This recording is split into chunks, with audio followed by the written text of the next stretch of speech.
Hey guys, welcome back to my channel. Feels weird saying that. I just thought I'd do like a wee update for you guys on YouTube so you can kind of catch up as to where we are at. It's kind of like just going to be like a rough kind of quick story as to when we started trying versus to now to kind of like let you know what's happened.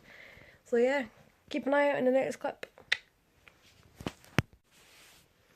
So yeah, if you do follow my Instagram, you would have noticed that a few months back, I think it might have been December or January, I posted up saying that I was given Clomid to take for trying for our baby, like we're hoping to conceive. Um, Long story short, me and my partner have been together for 9 years. We have a 6-year-old daughter together. Met in 2010. Daughter was born 2012. We've had 4 miscarriages in the years that we've been together, and they have not been pretty, if I'm going to put it honestly. But I'm not going to get into detail about any of that because, you know, some of it's a bit TMI. We decided to start trying for another little baby when my daughter was 2 years old, so about 2014 roughly. And you know, we didn't expect the first year to work. We didn't expect it to work straight away. But when you hit that second year, third year, fourth year, and fifth year, you're like, well, what's going on? You know, it was after the last miscarriage, which was 2017, 2018. We had a miscarriage a week before Christmas. I think it might have been 2017, 2018. I honestly can't remember. I've had so much going on the last couple of years that it's kind of I've kind of put that at the back of my mind, but I do have a daily reminder for the babies that I've lost, which I'll show you just now. I don't know if you can see that. It is just a wee tattoo that I got, so even though it's at the back of my mind, daily remembering they're always there. And it was that last miscarriage that caused a query with the doctors. Inevitably, I was told to take folic acid for 6 months, and if I hadn't fallen pregnant then, I was to go back to the doctors to be referred to fertility. I wasn't told about this. I genuinely went to the doctors because my cycle had become very, very irregular. I was becoming a little bit concerned about how I was feeling mentally. And, you know, they were like, oh yeah, no, you were supposed to take folic acid for 6 months, you were supposed to do this, that, and the next thing.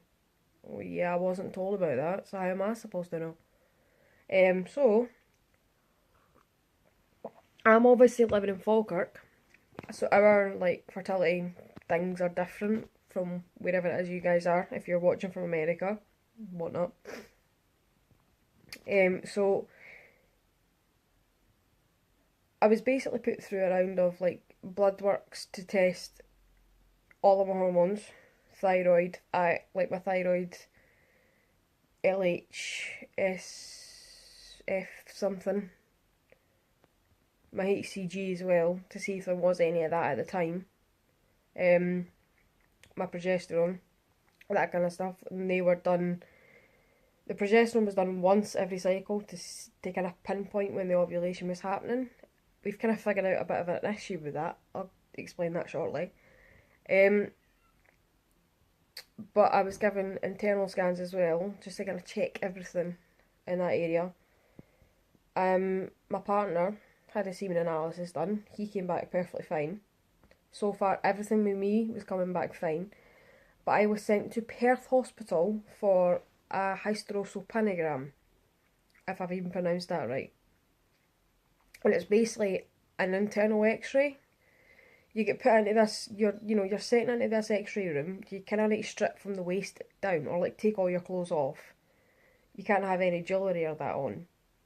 And it's like a smear test. They obviously used like the thing, whatever it's called. I've got no idea. For when you are getting a smear test, they used that. But they didn't do like the brush thing that they use for a smear test. And what they done was they had this very long, thin tube. Now, if you haven't had this before, it's, I'll be honest and say to you, it's one of the most uncomfortable procedures I have ever had. And I wouldn't like it again. But I got it done because there was a reason behind it. Excuse me. And it's basically like a long tube with a balloon on the end of it. And what they do is they insert this all the way up through to your cervix. And you instantly start cramping. Like, I felt like my period had just came out of nowhere. Like, that's what it felt like. And it puts immense pressure on your bladder. So they always tell you, empty your bladder before. So I did this. I emptied my bladder. But it felt like I was literally peeing myself during this. Because it took like 4 attempts before what she was doing actually worked. And what they do is they put this balloon right into your cervix. Sorry about that. Other half came in. Where was it at? Yeah, right. So, what they do for this hysterosalpingogram thing, if I'm even pronouncing that right, it's like a long tube with a balloon on the end of it that they put into your cervix. Now, the reason why they do this is they expand the balloon so that they can shoot like a dye all the way through your tubes. My tubes are quite wonky. So I don't even know if that's got anything to do with anything. But honestly, looking at, when I was actually I was able to see the whole x-ray and it looked like my womb and my ovaries are a go-kart, like, or like a go-kart racing track. They're so wonky, it's unreal.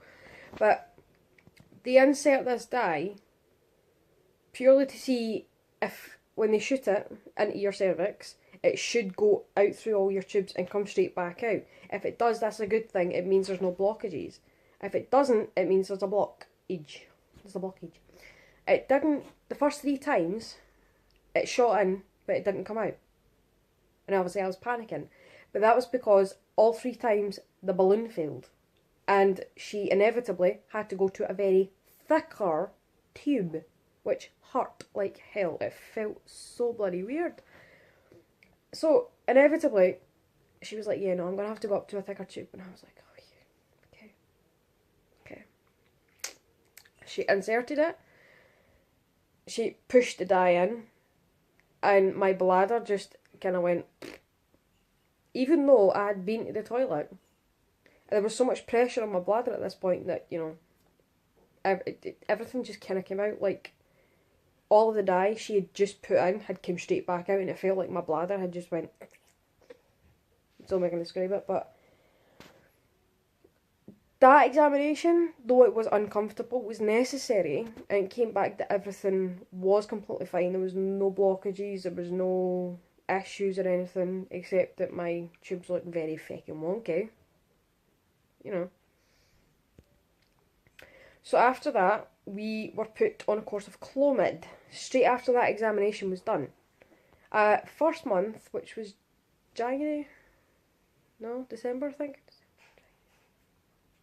Yeah, it was December, because we're on the 5th cycle now.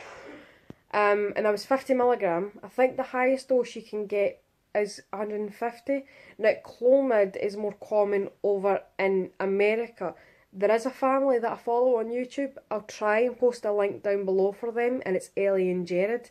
They had been trying for a number of years to have kids. They now have 3 beautiful boys, but Clomid for them didn't work. And it turns out she's got polycystic ovarian syndrome, I think. And that was one of the issues as to why she was getting false positives on ovulation tests and that. Now, she helped me quite a lot. Like, understanding a lot of the things that comes with infertility. So, we were put on the 50mg, which is the 3rd highest dose you can get. The lowest is 25mg. I was put on the 50mg, and the first month was an instant fail. Now, the reason why it was an instant fail was because Clomid can go 2 ways. You can either over-respond or not respond at all. Now, the idea was that if I didn't respond to 50mg, I was to be upped to 100. If I wasn't, like if I had over-responded, I was to be downed to 25. Now, when I went for the scan, because with Clomid, You take them on days 2, 3, 4, 5 and 6. So for 5 days you take one tablet. And the first month failed purely for the reason being I had a lot of eggs in the left ovary. Well, follicles. I had a lot of follicles in the left ovary. And there was about 1 or 2 on the right ovary. And that was too many for them, for the nurses to be happy with. So they said, don't do anything the rest of this month. It's a knockback. We'll just put you down at 25.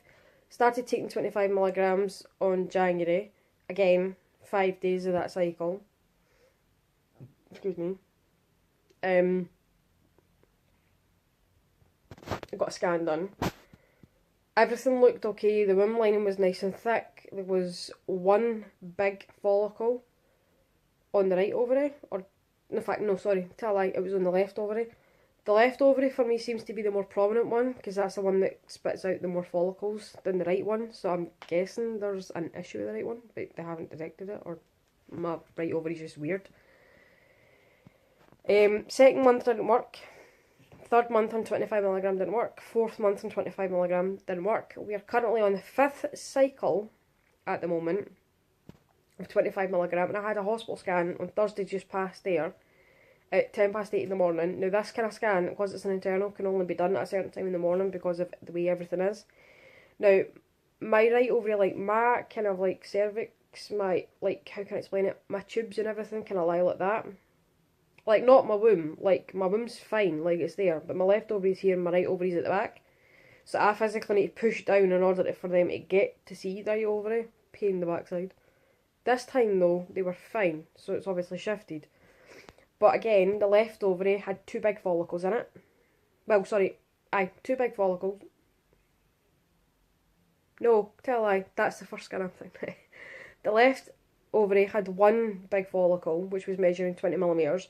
The right ovary had a follicle measuring 16mm, and my womb was sitting at 6, which is normal, considering I was taking Clomid. And she had suspected that I was going to ovulate in the next couple of days. Saying that, I obviously said I wasn't going to take ovulation tests anymore. I was just not going to bother with them. Completely backfired altogether, obviously. So obviously I had decided, I'm going to take an ovulation test. So I took an ovulation test on Friday, and for the first time in 5 years, that ovulation test was positive. I have never had a positive ovulation test before in my life, so this was a complete surprise for us. Well, for me. So obviously the deed had been done the night before and the day after, because you've got that 2 kind of way window when it comes to ovulation.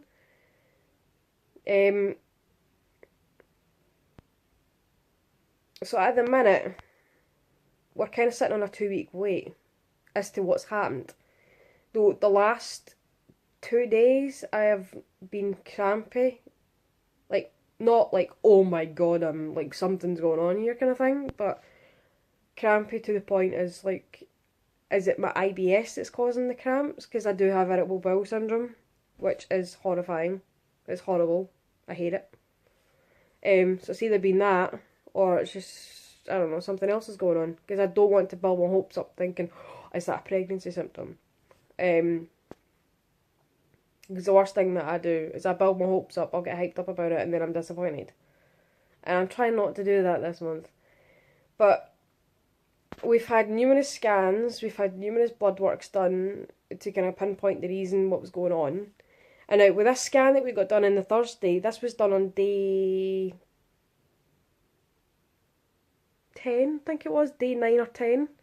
Now, because my cycles usually go between 23 and 24 days, it turns out I actually ovulate earlier than most women do. If you've got a normal 28-day cycle or something like that, you can go ovulation between days 12 and 14. I ovulate between days 7 and 13. So I'm not significantly earlier, but I am earlier. So, say my period was to stop on day 5, I could ovulate 2 days later. It just kind of depends. So that's one of the reasons and one of the questions answered as to why it's been taking us so long to conceive. And the reason being is we've missed it by just mere days. We've missed it just by days, and it's really annoying. That was the issue, or one of the issues. And I was kind of like, when she said that, I was like, well, how the hell could I not have picked that up? And it explains why a lot of the ovulation tests I was getting were never positive. Like, there was a line there, but it was really, really faint. And this was testing around predicted day of ovulation by using apps. Don't use apps. I mean, use them to track your period, but don't use them for ovulation because it's not going to work.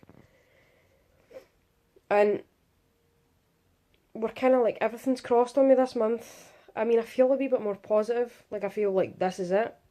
But I'm not going to build my hopes up. Because you know what happens when you do. But I don't even know what else to say. But that's kind of like just a kind of rough update as to where we're at, as to what's happened. Yeah.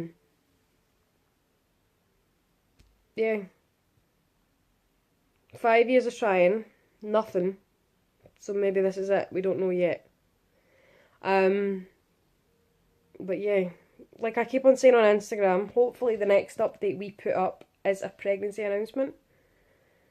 Hopefully, everything's crossed. But